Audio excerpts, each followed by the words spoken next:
Hi, I'm Robert Osborne. Welcome to another session with some great film directors of the 60s, 70s, and 80s. Our last session this month, as a matter of fact, and we have saved some of the best for last. Films directed by the likes of Martin Scorsese, Peter Weir, John Frankenheimer, and Stanley Kubrick. Kubrick, of course, somebody very much on the minds of moviegoers these days because he died so recently. And we also have a new Kubrick film in our midst, Eyes Wide Shut, with Tom Cruise and Nicole Kidman. Right now, though, we're going to bring you the film which usually heads the list whenever people speak of Kubrick's best films. It is Dr. Strangelove, or How I Learned to Stop Worrying and Love the Bomb. If ever there was a film which should be described as a black comedy, this is it. It's a comedy about nuclear war. Kubrick based it on a book by Peter George, but it is unmistakably the director's vision from start to finish. It is dark but jaunty, pessimistic but merry, nightmarish, but at the same time, wickedly funny.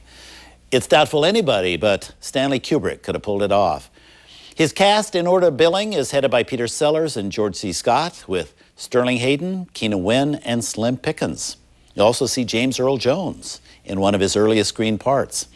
As for Peter Sellers, he gets to play three roles. He plays a bald-headed, rather whiny president of the United States. He also plays the title role of Dr. Strangelove, who's an advisor to the president, who also happens to be an ex-German with an uncontrollable arm, which insists on making the Nazis salute. And Sellers also plays the one character in the story who seems to have some common sense, an RAF officer. It's quite a show, and he was quite a director, Mr. Kubrick. Here from 1964, the year the movies also brought us Mary Poppins, Dr. Strangelove, or How I Learned to Stop Worrying and Love the Bomb.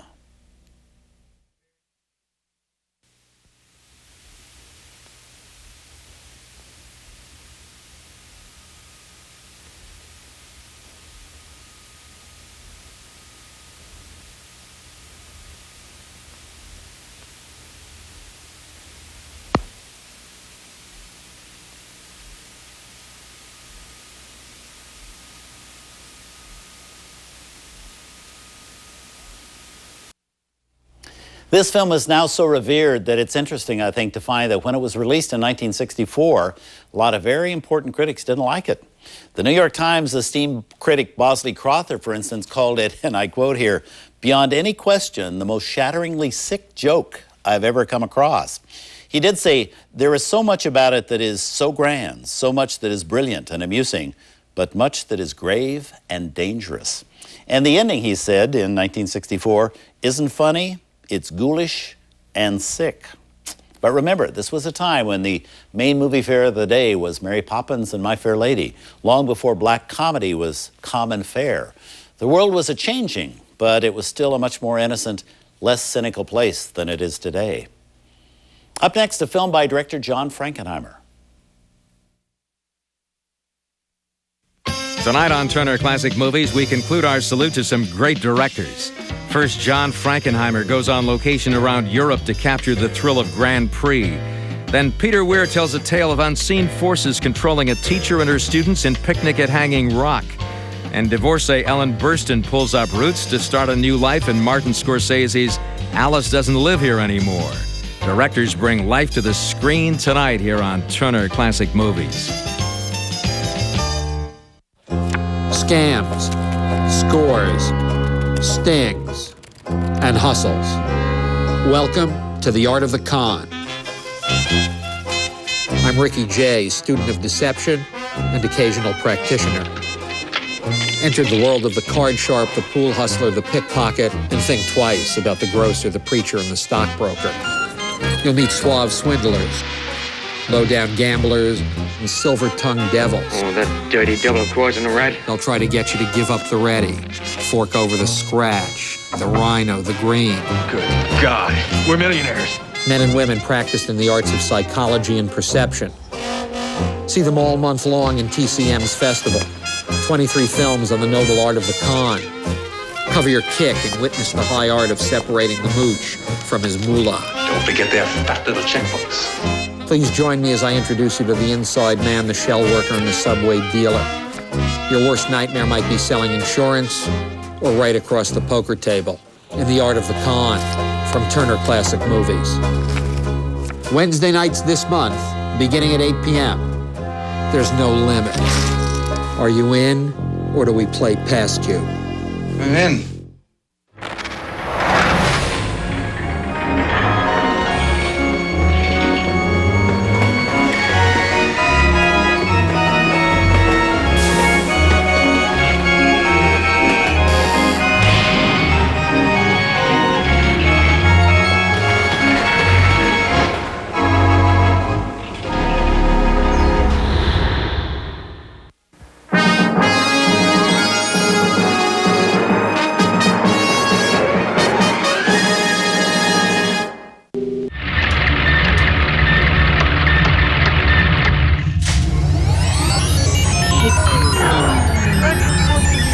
The swirling technology of the automation age has fused with the greatest movie library in the world. Now there's more than one way to get to movie heaven. It works. Hi, I'm Robert Osborne, and I want to remind you that not only is Turner Classic Movies the home of the most impressive collection of movies of all time, but we are also the home to an award-winning internet website, tcm.turner.com. The TCM website is your online glimpse inside the TCM city. Here you'll find our extensive monthly schedules, special themes, coming attractions, links to the greatest movie sites on the net. You can also get a look at what's playing on TCM at that very moment. Within that big machine is the sum total of human knowledge, constantly being revised and brought up to date. To log on to every movie lover's dream website, just type tcm.turner.com. It's that simple.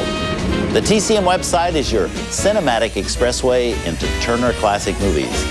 tcm.turner.com, the ultimate movie website from the ultimate movie channel.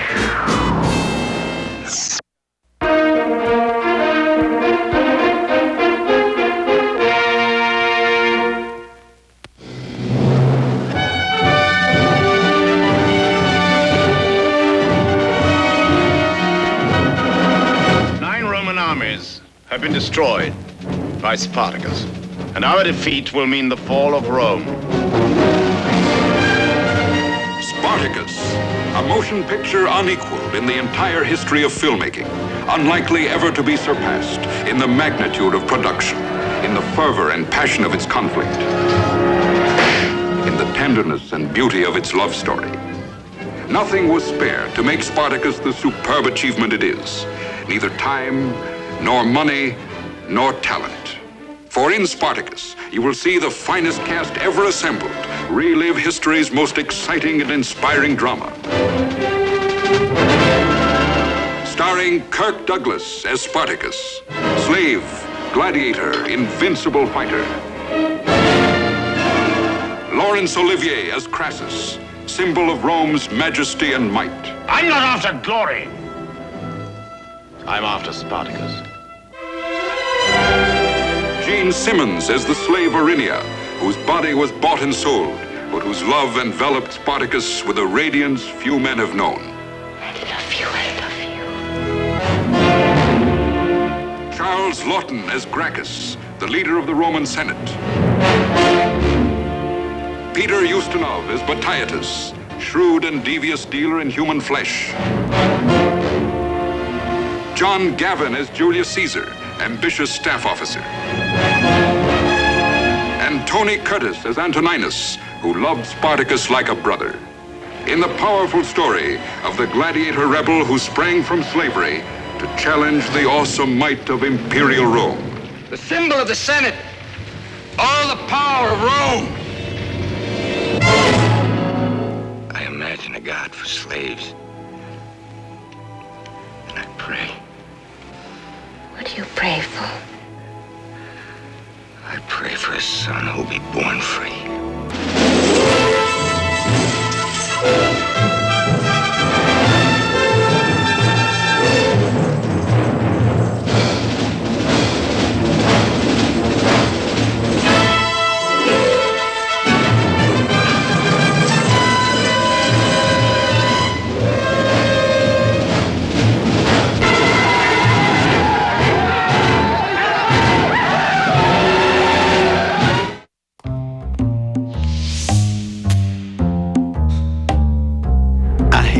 dream.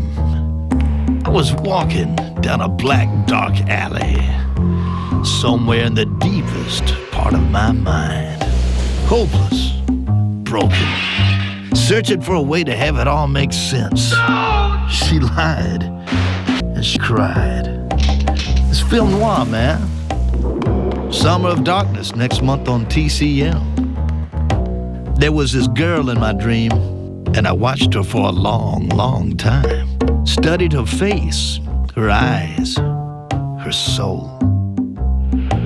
Natalie Wood next month on TCM.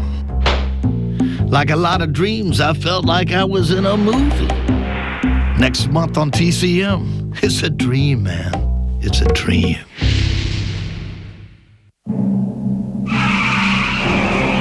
The dark night of the soul is a slow burn. Prepare for the darkness beginning July 2nd at 8 p.m.